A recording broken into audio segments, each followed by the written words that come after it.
Enfants, Amara et Tasha étaient inséparables.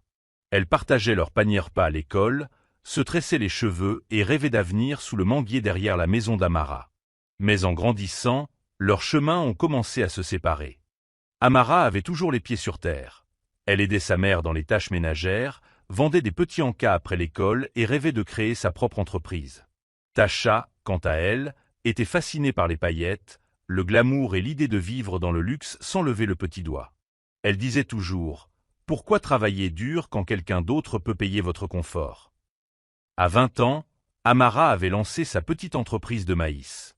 Elle le torréfiait et le vendait sur une petite charrette en bois près de la route principale. Les mains souvent couvertes de charbon de bois et de feuilles de maïs, les cheveux toujours attachés en un simple chignon. Les gens adoraient son maïs grillé. Elle y ajoutait une épice secrète qui fidélisait les clients, et même si elle n'avait pas grand-chose, elle était satisfaite. Tasha, quant à elle, passait d'un homme à l'autre, toujours habillée à la dernière mode, postant sans cesse des photos avec des légendes comme « Fille gâtée » et « Queen Energy ». Elle méprisait l'agitation d'Amara et ne manquait jamais une occasion de le lui rappeler. Un après-midi, alors qu'Amara éventait son grill fumant, Tasha passa devant elle, vêtue d'une robe jaune vif et de talons qui claquaient bruyamment sur le trottoir. Elle marqua une pause, jeta un regard dramatique à Amara, puis laissa échapper un rire suffisamment fort pour que tout le monde l'entende. Toujours vendeuse de maïs comme une villageoise, se moqua-t-elle. Tu dois passer au niveau supérieur, ma puce.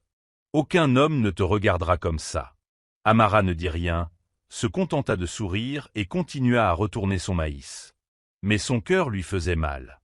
Tasha avait été autrefois sa sœur spirituelle, et maintenant, elle ne voyait plus rien au-delà de la fumée. Tasha s'éloigna en se déhanchant et en riant, les deux autres filles la suivant comme des ombres. Amara soupira, mais se concentra sur son travail. Elle servit un vieil homme qui complimenta son maïs, suivi de deux étudiants qui dirent que c'était le meilleur de la ville.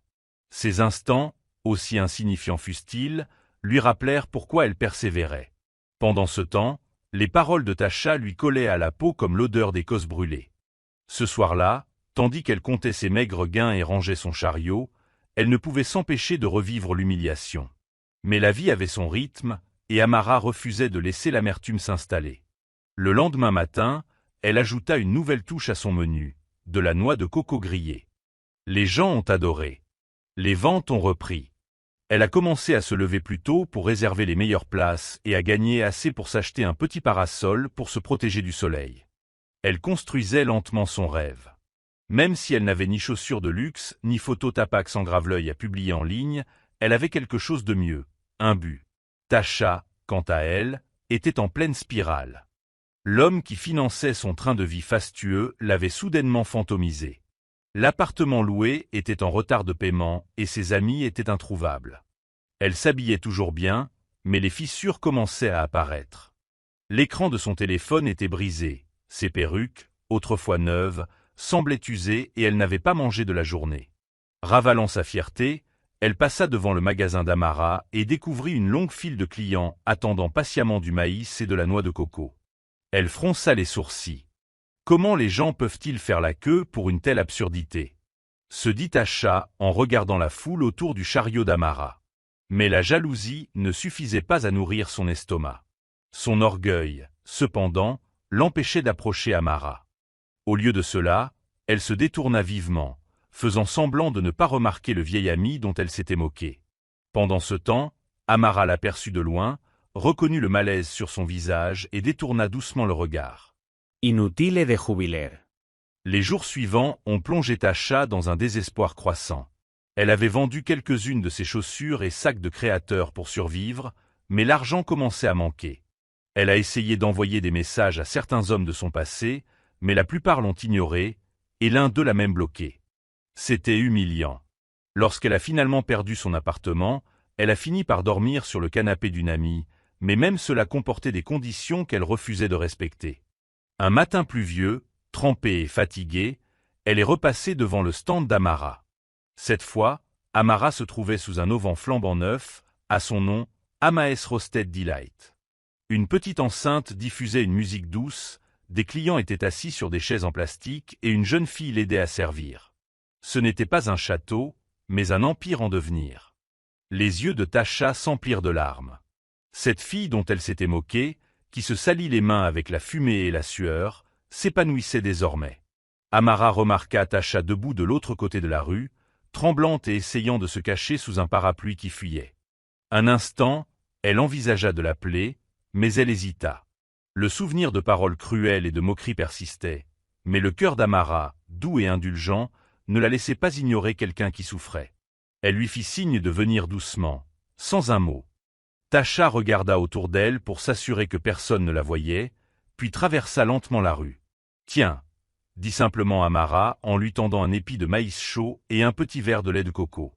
Sans frais. Les lèvres de Tasha tremblèrent lorsqu'elle accepta la nourriture, les mains tremblantes. Pour la première fois depuis des années, son regard s'adoucit d'humilité. « Merci » murmura-t-elle, incapable de soutenir le regard d'Amara. Ils restèrent assis en silence sous la pluie, et Amara continua de servir les clients comme si de rien n'était. Mais quelque chose s'était produit, un non-dit. Ce jour-là, Tasha vit le monde pour la première fois sous un autre angle. Elle a compris que la dignité ne résidait pas dans les chaussures ou les selfies, mais dans le fait d'être présent chaque jour et de faire ce qui devait être fait. Amara ne lui a pas fait la morale, ne lui a pas rappelé le passé, ne lui a pas dit « je te l'avais bien dit ». Elle lui a simplement fait preuve de gentillesse. Et cela, plus que n'importe quel sermon, transperça la fierté de Tasha. Le lendemain matin, Tasha revint, non pas en visite, mais en personne prête à aider. Elle portait des vêtements simples et un sac usé. « Puis-je travailler avec toi ?» demanda-t-elle à Amara, à peine plus bas. Amara marqua une pause, surprise. Tasha, la fille qui refusait autrefois de porter son propre sac à main, demandait maintenant à se joindre à son arnaque. Mais il n'y avait aucune moquerie dans son ton, juste de la sincérité et un désespoir discret. Amara réfléchit un instant, puis hocha la tête. « Tu peux aider à nettoyer le maïs et à servir les clients. »« Ce n'est pas glamour, Tasha. » Tasha hocha vivement la tête. « Je m'en fiche. Je veux juste apprendre. » Ce jour-là, elle s'est brûlé les doigts 2 fois, a laissé tomber un sac de charbon et s'est renversé du lait de coco dessus. Mais elle n'a pas abandonné. Les clients ricanèrent, et Amara observa en silence, la fierté gonflant sa poitrine, non pas par supériorité, mais par le premier souffle de la transformation. À la fin de la journée, Tasha était épuisée, couverte de suie et de sueur. Mais lorsqu'Amara lui remit une part du bénéfice de la journée, bien que modeste, Tasha la tint comme de l'or. Pour la première fois, elle avait gagné quelque chose de ses propres mains. Tandis qu'ils rangeaient leurs affaires, Tasha regarda Amara. « Je me suis moqué de toi, et tu m'as quand même aidé. »« Pourquoi ?» Amara Surat Dousement. « Parce que je me souviens de la fille qui me tressait les cheveux et partageait son dernier biscuit avec moi. » Les semaines qui suivirent transformèrent Tasha, plus que quiconque n'aurait pu l'imaginer. Elle arriva tôt, apprit à allumer le barbecue, à doser l'épice secrète et même à emballer le maïs dans du papier sans le déchirer. Autrefois impertinente et affublée de talons hauts, Tasha portait désormais des pantoufles confortables, attachait ses cheveux et souriait sincèrement aux clients. Amara observait en silence, émerveillée par la croissance de son amie. Mais tout le monde n'était pas prêt à oublier qui était Tasha. Des clients murmuraient dans son dos. « N'est-ce pas la fille qui se moquait de cet endroit ? Voyez-la maintenant, vendant du maïs comme si elle l'avait inventé ?» Tasha les entendit, mais ne répondit pas. Elle servait simplement, la tête basse et les mains reconnaissantes. Sa transformation ne visait pas à prouver quoi que ce soit à qui que ce soit, mais à se racheter à ses propres yeux. Amara, quant à elle, la défendait. Elle travaille dur. C'est plus que ce que beaucoup peuvent dire. Puis un jour, quelque chose d'inattendu s'est produit. Une femme s'est précipitée sur leur stand. Elle venait de terminer un long appel et était visiblement frustrée. « J'ai cherché partout quelqu'un pour fournir du maïs grillé pour l'anniversaire de mon fils, » a-t-elle dit. « Quelqu'un m'a dit que cet endroit était le meilleur. Pouvez-vous gérer une grosse commande ?» Amara et Tasha échangèrent un regard surpris. « Combien de pièces ?» Demanda Amara prudemment. 200, répondit la femme. « Et je les veux pour demain soir. » La femme, qui se présenta comme Naomi, était stricte mais juste. Elle les lui avait remis à l'avance et leur avait dit de l'impressionner, ou de ne pas s'en préoccuper du tout. Dès son départ, les yeux de Tasha s'écarquillèrent. 200 épis? En une journée? Amara, comment allons-nous y arriver? Mais Amara, toujours aussi constante, énumérait déjà les tâches à accomplir. Il faudra se lever plus tôt que d'habitude. J'appellerai Mama Osei pour qu'elle m'aide à décortiquer le maïs. Et il nous faut plus de charbon de bois. Tu t'occuperas du ravitaillement. Cette nuit-là, ils dormirent à peine. À l'aube, ils travaillaient déjà, les mains noires de suie et le dos douloureux.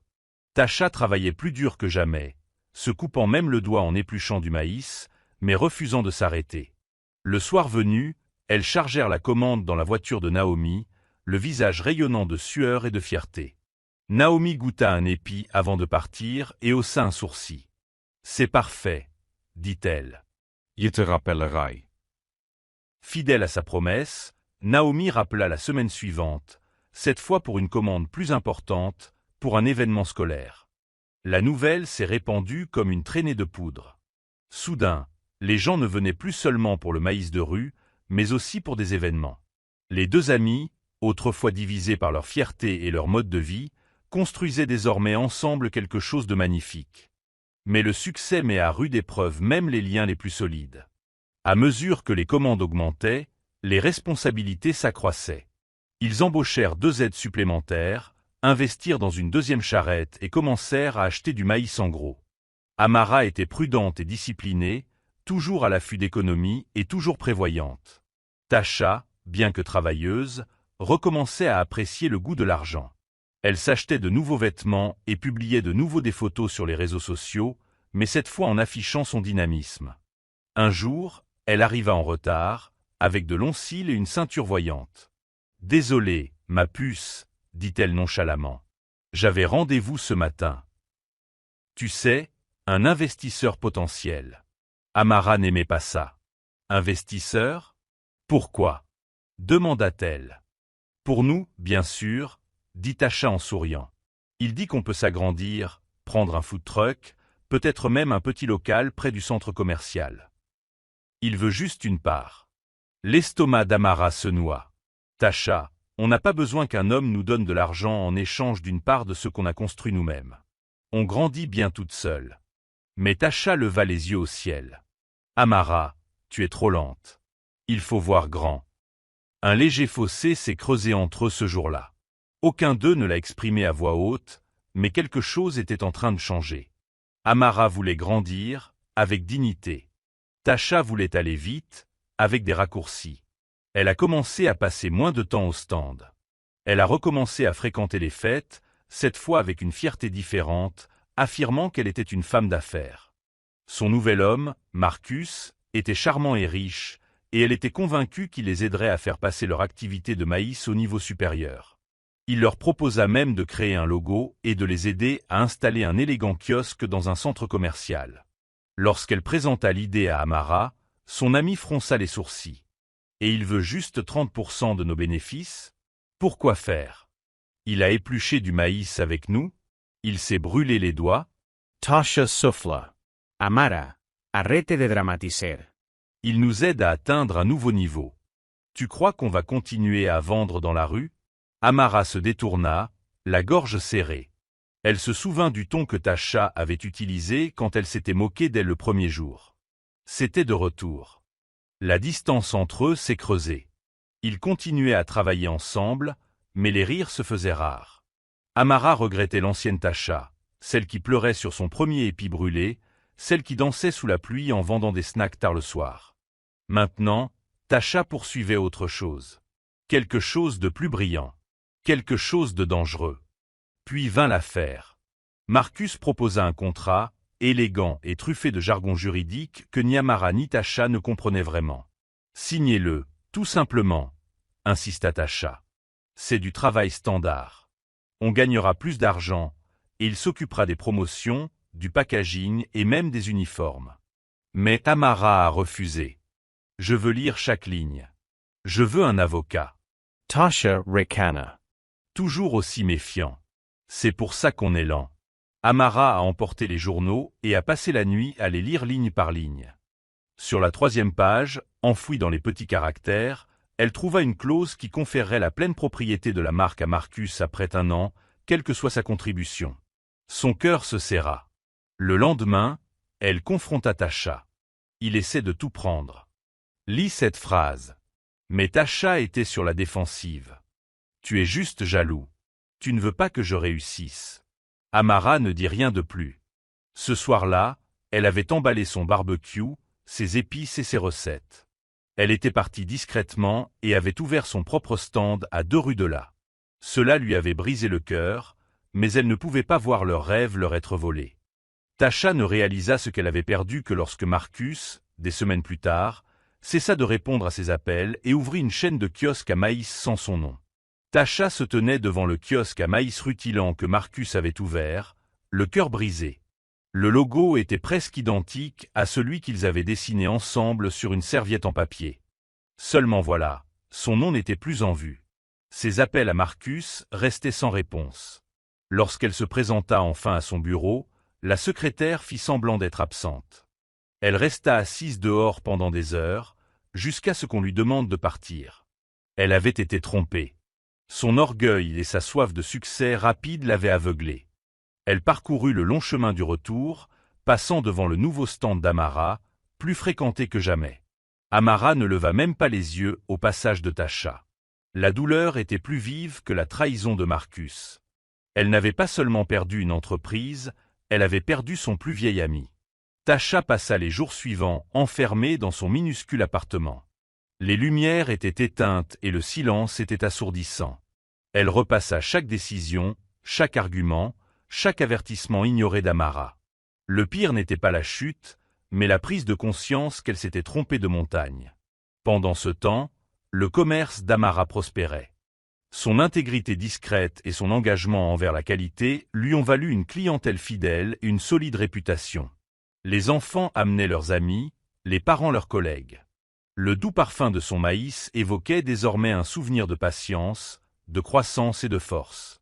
Et même si Tasha lui manquait, elle ne ressentait plus de colère. Juste de la tristesse.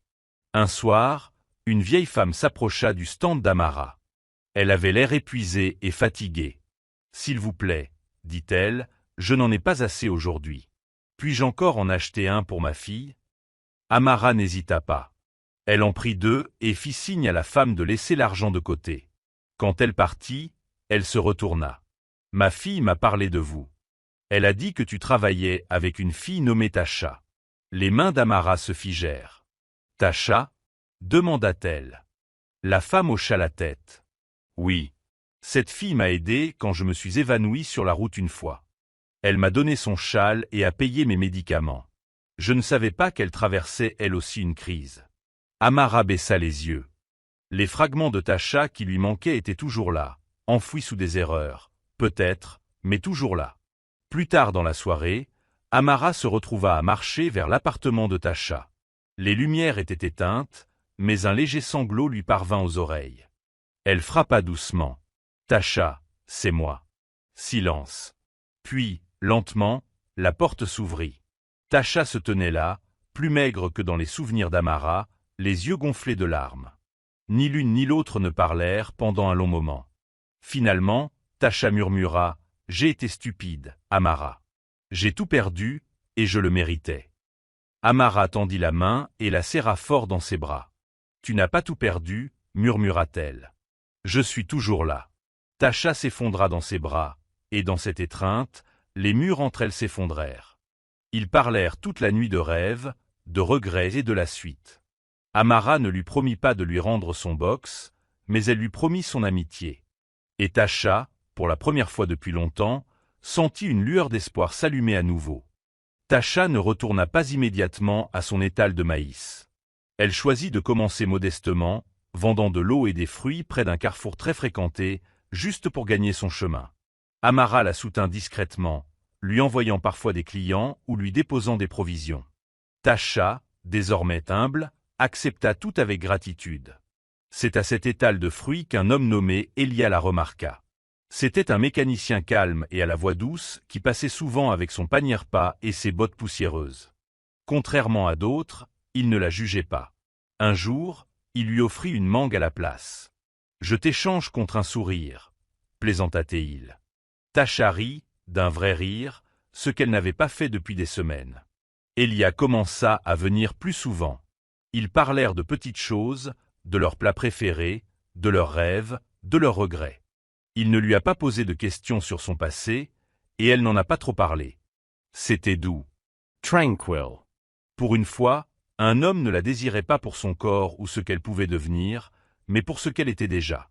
De retour à son stand, Amara se retrouva confrontée à de nouveaux défis. La popularité s'accompagna de la concurrence. 2 nouveaux vendeurs avaient ouvert à proximité, imitant ses recettes. Mais Amara ne s'est pas affolée. Elle a misé sur son originalité, changeant les saveurs, proposant des packs combinés et même des bananes plantains grillées en accompagnement. Un jour, un groupe de lycéens est passé, en quête de nouveautés. Amara a présenté son maïs spécial rôti au miel. Le succès a été immédiat. La nouvelle s'est répandue sur les réseaux sociaux, et bientôt, les gens ont réclamé le combo Amara. Son stand est devenu plus qu'un simple point de vente. C'est devenu une marque. Tasha, qui observait depuis son coin, ne ressentait aucune jalousie cette fois. Elle était fière.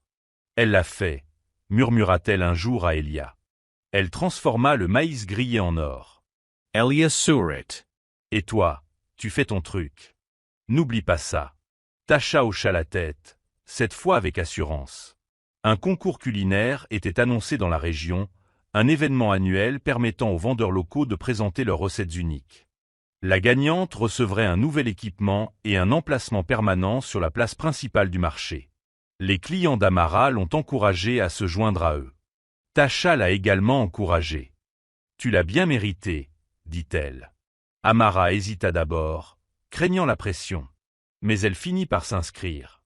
Avec son équipe, elle a préparé une présentation époustouflante mettant en vedette son maïs rôti au miel, ses sucettes épicées et ses bananes plantains grillées. Les juges ont été impressionnés, mais la concurrence était rude. Le jour des résultats, une foule nombreuse s'est rassemblée. Amara se tenait debout, les mains serrées, le cœur battant. Lorsque le commentateur l'a annoncé, elle a fondu en larmes. Elle a regardé Tasha, qui l'acclamait le plus fort. À cet instant, tout semblait valoir le coup. Les longues journées, les trahisons, les brûlures. Elle avait gagné à ses propres conditions. Grâce à ses gains, Amara ouvrit sa première petite boutique, un kiosque à maïs abrité avec des bancs et un coin boisson. Ce n'était pas luxueux, c'était à elle. Tasha aida à la décorer, déposant des fleurs à l'entrée et peignant une fresque illustrant leur voyage sur le mur latéral.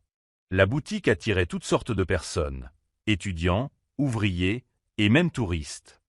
Elia aida à réparer un petit évier et à installer un système de parapluie pour se protéger de la pluie. Un jour, Amara lui tendit un épi de maïs rôti en guise de remerciement. Il sourit. Si le maïs pouvait parler, le vôtre chanterait. Tasha continua son petit stand, mais avec plus de fierté désormais. Elle ne cherchait plus de raccourcis. Elle économisait quotidiennement, développait sa clientèle et élargissait son offre aux cacahuètes grillées et aux boissons fraîches à l'hibiscus. Chaque pièce gagnée, elle la gagnait elle-même. Tasha et Elia se rapprochèrent. Un après-midi, il l'invita dans son atelier. C'était un petit local huileux, avec des pièces métalliques éparpillées un peu partout, mais c'était le sien. Il lui montra la chaise qu'il avait fabriquée de ses mains, le vélo qu'il avait réparé gratuitement pour un enfant et la radio cassée qu'il essayait encore de réparer. « Je pensais que les hommes n'étaient bons qu'à l'argent, » admit Tasha. « Mais toi, tu es différente. » Elia lui prit doucement la main. « Et je pensais que les femmes comme toi ne voyaient que l'éclat. Mais maintenant, je vois ta force. » Elles sont devenues une histoire d'amour tranquille, sans déclaration bruyante, mais faite de manques partagés et d'entraide pour passer le balai après de longues journées.